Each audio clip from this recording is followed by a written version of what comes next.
There is a danger in the Christian life so subtle, so quiet and so familiar that most believers never recognize it until the damage is already done. It does not shout, it does not scandalize, it does not come wrapped in crisis or catastrophe.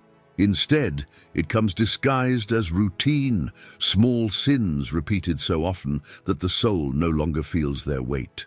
These little compromises, these small indulgences, these harmless habits slip into the daily rhythm of the believer's life until sin feels normal and holiness feels radical. And this, Charles Spurgeon warned, is the deadliest poison of all. Small sins are never actually small. They are seeds, seeds with intentions. A seed looks insignificant, but what it becomes can tear down forests or split concrete. Sin operates the same way.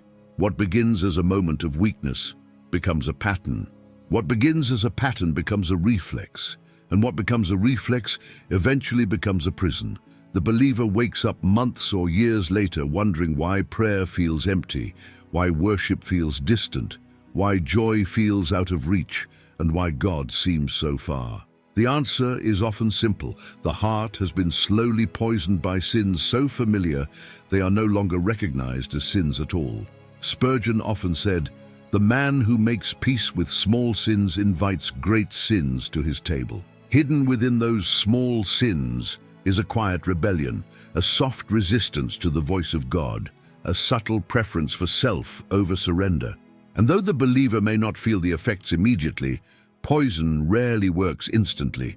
It works gradually, slowly tightening its grip until life drains from the soul. Many Christians look spiritually alive on the outside while slowly dying on the inside because their tolerance for small sins has numbed their sensitivity to the spirit. This is the cruelty of routine sin. It does not simply damage your soul, it reshapes your identity.